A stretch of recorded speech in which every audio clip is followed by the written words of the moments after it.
3G, 4G phone. Oh yeah. It'll work better. Yeah. You don't have the adapter. I can't break it now. Oh, I'm Bluetoothing into my thing, but thanks. no worries. I usually do a USB-C hardwired. Does that work on USB-C? Mm-hmm. Or So do the new cell phones. yeah, I do have that cable like just in the middle of it now. Yeah, that's fine. The flip phones are a little, they're older, but they don't take as much bandwidth.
Where are you plugged in? Where's your live plugged into? What's that?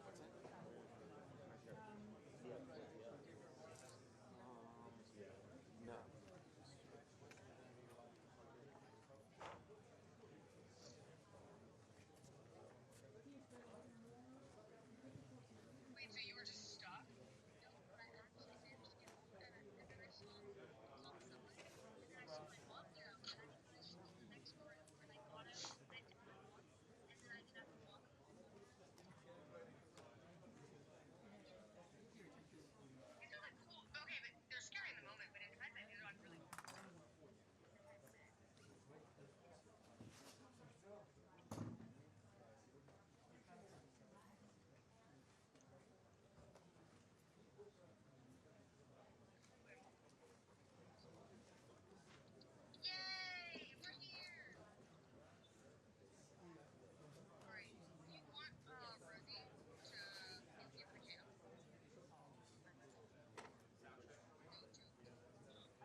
No. Welcome back, mister.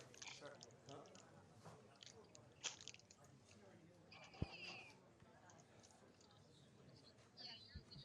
We're losing a fight.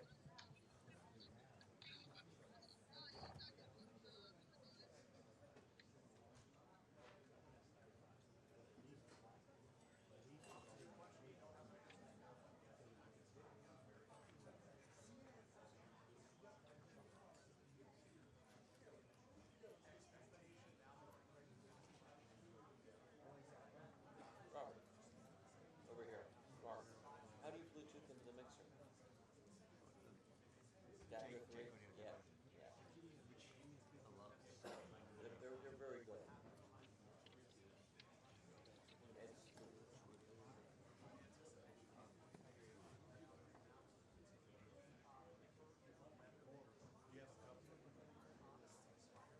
I use their adapter 2s a lot as well.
Hopefully it starts soon.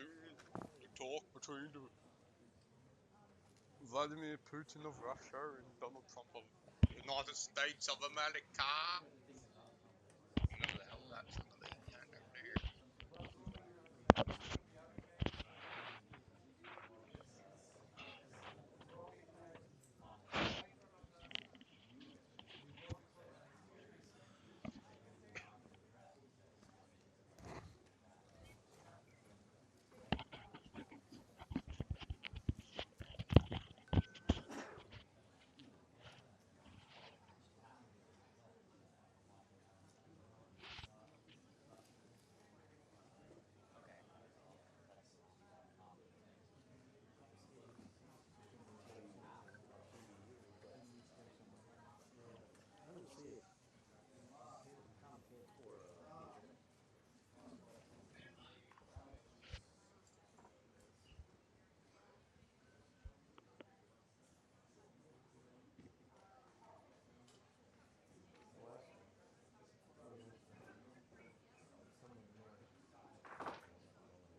Sorry, repeat that? Oh, I can't listen.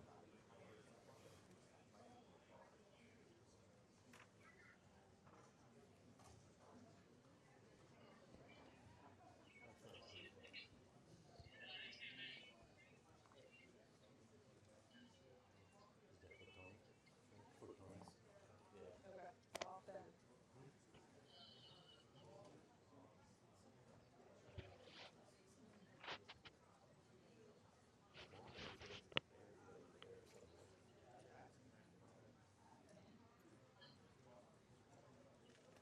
I'll gum you, but not that far.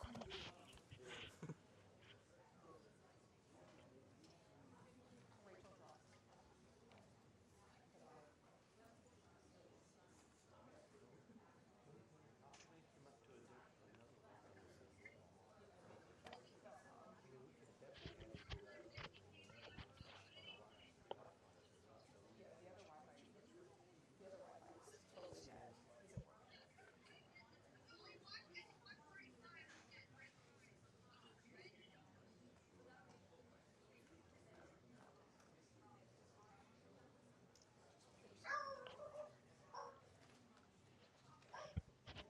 Just the person.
It's not a hobby. It's your empire.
we go, I think.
Ladies and gentlemen, the President of the United States of America and the President of the Russian Federation.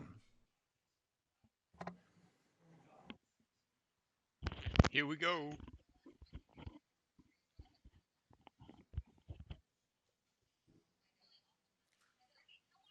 Mr. President, ladies and gentlemen, our negotiations have been held in a constructive atmosphere of mutual respect.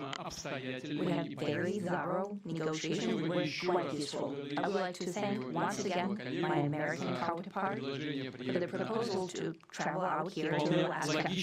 It only makes sense that we met here because our countries, though separated by the oceans, are close neighbors.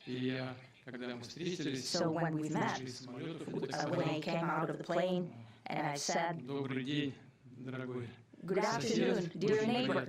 Very good to see you. In good health and to see you alive." I think that's very neighborly. And I think that's some kind words that we can say to each other. We're separated by the Strait of Bering, though there are 2 islands only between the Russian island and the U.S. island. They're only 4 kilometers apart. We're close neighbors, and it's a fact.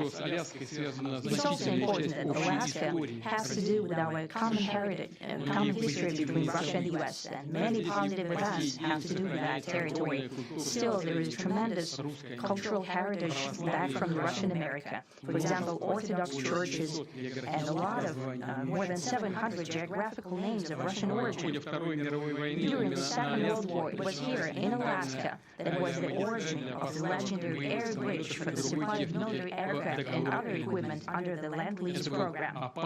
It was a dangerous and treacherous route over the vast emptiness of ice.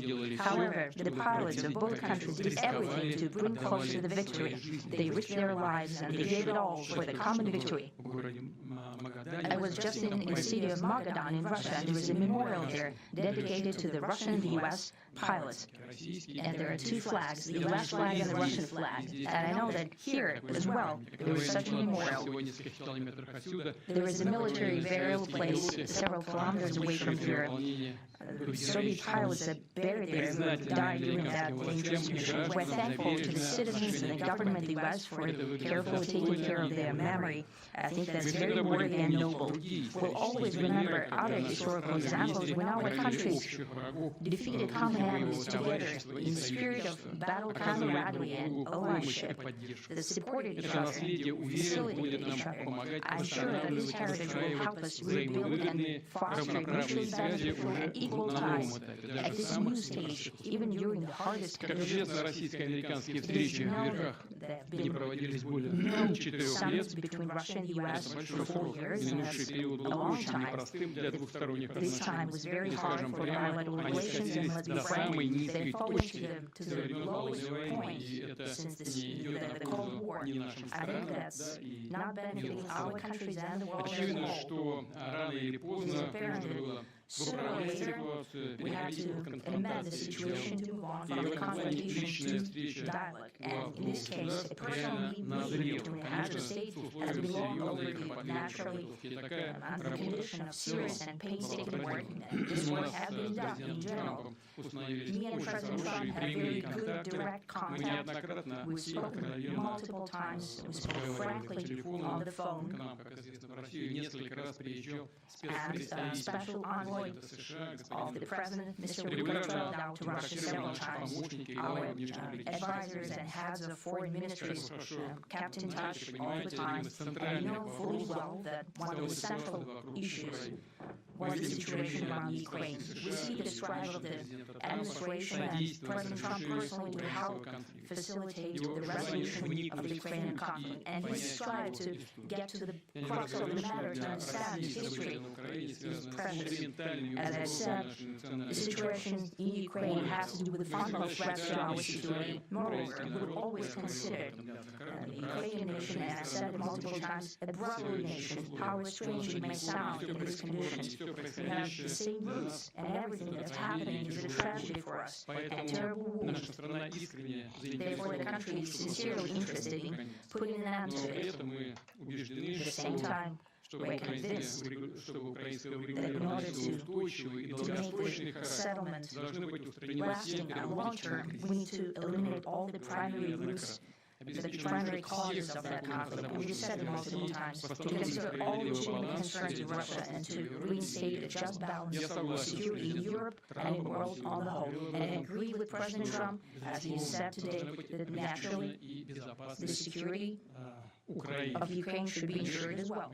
Naturally, we are prepared to work on that. I would like to hope that the agreement that we've reached together will help us bring closer that goal and will pave the path towards peace in Ukraine. We expect that Kiev and European capitals will perceive that constructively and that they won't throw a wrench in the works. They will not make any attempts to use some backroom dealings to conduct provocations to torpedo the nascent progress. Incidentally, when the new administration came to power, bilateral trade started to grow. It's still very symbolic. Still, we have a growth of 20%. As I said, we have a lot of dimensions for joint work. It is clear that the US and Russian investment and business cooperation has tremendous potential. Russia and the US can offer each other so much in trade, digital, high-tech, and in space exploration. We see that Arctic cooperation is also very possible. And our international context, for example, between the Far East of Russia and the West Coast of the US. Overall, it's very important for our countries to turn the page, to go back to cooperation. It is symbolic that not far away from here, at the border between Russia and the US, there is a so-called international date line. I think you can step over literally from yesterday into tomorrow. And I hope that we'll succeed in that. In political sphere, I would like to thank President Trump for our joint work, for the well-wishing and trustworthy tone of our conversation. It's important that both sides are result-oriented, and we see that the President of the U.S. has a very clear idea of what he would like to achieve. He sincerely cares about the prosperity of his nation. Still understands that Russia has its own national interests. And I expect that today's agreement will be the starting point, not only for the solution of the Ukrainian issue, but also will help us bring back business-like and diplomatic relations between Russia and the U.S. And in the end, I would like to add one more thing. I'd like to remind you that in 2022, during the last contact with the previous administration, I tried to convince my previous American colleague that the situation should not be brought to the point of no return when it would come to hostilities. And I said it quite directly back then that it's a big mistake. Today, when President Trump is saying that if he was the president back then, there will be no war. And I'm quite sure that it would indeed be so. I can confirm that. I think that overall, me and President Trump have built a very good, business-like, and trustworthy contact. And I have every reason to believe that moving down this path, we can come, and the sooner the better, to the end of the conflict in Ukraine. Thank you. Thank you. Well, thank you very much, Mr. President. That was very profound, and I will say that I believe we had a very productive meeting. There were many, many points that we agreed on, most of them, I would say, a couple of big ones that we haven't quite gotten there, but we've made some headway. So there's no deal until there's a deal. I will call up NATO in a little while. I will call up the various people that I think are appropriate, and I'll of course call up President Zelensky and tell them about today's meeting. It's ultimately up to them. They have to agree with what Marco and Steve and some of the great people from the Trump administration who've come here, Scott and John Radcliffe, thank you very much. But we have some of our really great leaders. They've been doing a phenomenal job.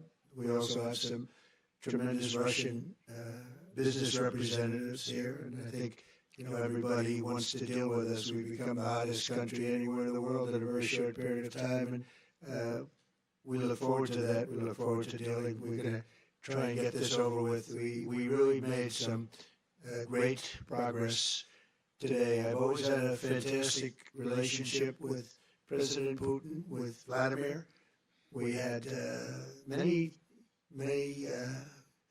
tough meetings, good meetings. We were interfered with by the Russia hoax. It made it a little bit tougher to deal with, but he understood it. I think he's probably seen things like that during the course of his career. He's seen it all, but we had to put up with the Russia hoax. He knew it was a hoax, and I knew it was a hoax, but what was done was very criminal. But it made it harder for us to deal as a country in terms of the business and all of the things that we'd like to have dealt with. But we'll have a good chance when this is over. So just to put it very quickly, I'm going to start making a few phone calls and tell them what happened. But we had an extremely productive meeting, and many points were agreed to. There are just a very few that are left. Some are not that significant. One is probably the most significant. But we have a very good chance of getting there. We didn't get there, but we have a very good chance of getting there. I would like to thank President Putin and his entire team, whose faces, who I know in many cases, otherwise, other than that, whose faces I get to see all the time in the newspapers. You're almost as famous as the boss, but especially this one right over here. But we had some good meetings over the years, right? Good productive meetings over the years, and we hope to have that in the future. But let's do the most productive one right now. We're going to stop really 5, 6, 7,000, thousands of people a week from being killed, and President Putin wants to see that as much as I do. So, again, Mr. President, I'd like to thank you very much, and we'll speak to you very soon and probably see you again very soon. Thank you very much, Vladimir. Next time in Moscow. Oh, that's an interesting one. I don't know. I'll get a little heat on that one, but I can see it possibly happening. Thank you very much, Vladimir. And thank you all. Thank you. Thank you. Thank you so much.